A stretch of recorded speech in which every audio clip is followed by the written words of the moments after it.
Hi, I'm Jared Barfuss with Innovation Simple, and today we're talking about lead generation. Lead generation seems to be the topic that business owners and marketers are most interested in. At the end of the day, they're doing their marketing to produce leads. So what we're introducing to you today is the way that we view lead generation on a holistic level. The value of thinking about leads on a holistic level and how they're generated is it helps you free up your mind to the different ways that you can approach lead generation. So let's get right to it.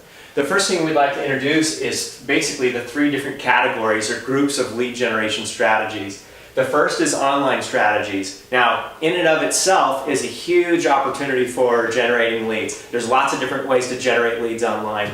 But as a group, we like to think of it with these types of activities, generally speaking. Again, several ways, but here's a few main ones. SEO, or search engine optimization, and also PPC, or pay-per-click advertising, are both strategies that you would do through a search engine like Google or Yahoo. Okay? The main idea here is you're looking to get in front of people who are actively searching for services that relate to what you're offering.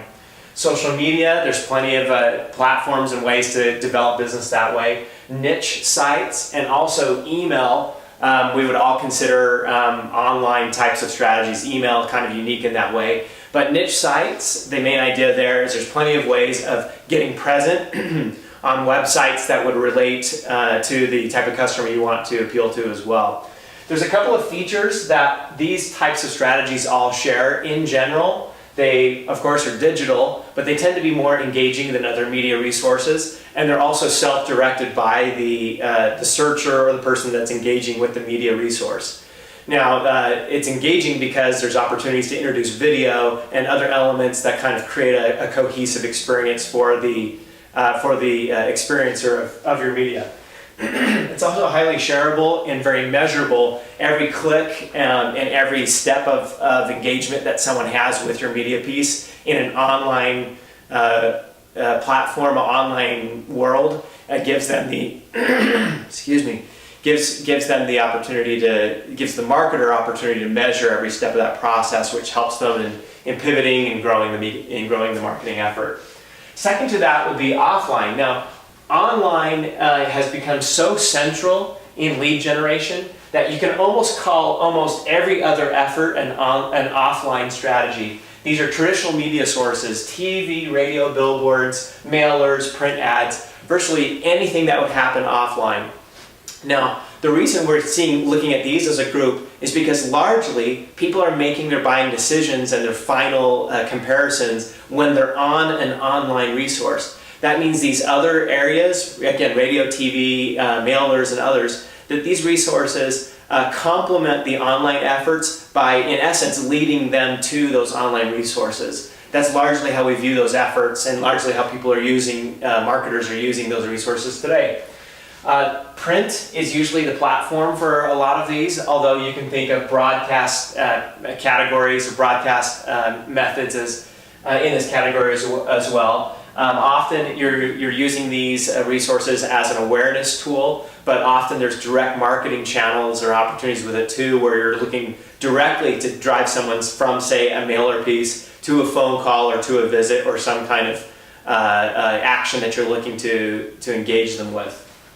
And so that's the idea with an offline category. And then lastly, a largely overlooked category of lead generation for marketers is live methods. And live methods is basically that category of any type of media lead generation effort that's engaged, that's implemented with a live person. So that means phone calls or some kind of face-to-face or some kind of sales rep that's then leading that lead generation effort. So clearly direct sales methods by phone, in person, drop-bys, door knocking.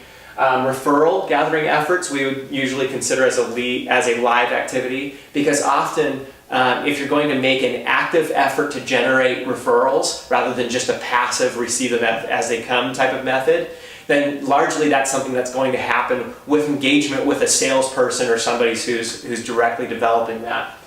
Partnerships developing. The idea with partnerships, of course, is that once you establish a partnership, there's going to be that passive stream of leads that comes from that partner, but typically there's going to be some kind of initial contact or effort that has to be made by a live individual, and then often some kind of follow-up method to keep that flow of leads coming your way. So we view partnerships as a type of live effort.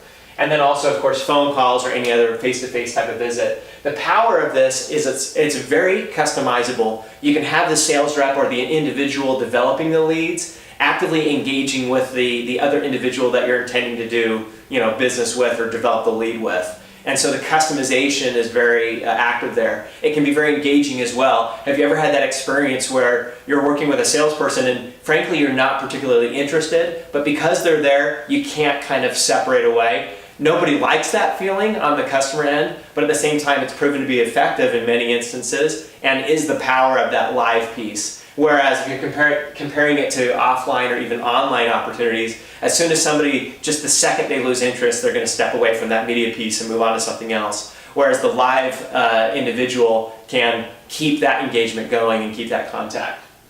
And then also, again, if it hasn't been clear, so to kind of look at all these pieces then together, you're looking at your online strategies, your offline and live efforts, online delivered through online resources, offline for anything that's not digital online, but often would lead to it, and then live efforts. Well, that's a quick overview. There's plenty of ways that you can leverage these different resources for many different ways to grow a business, regardless of the type of business you grow. And watch for other videos then where we drill into some specifics on how to deliver these for different opportunities for you.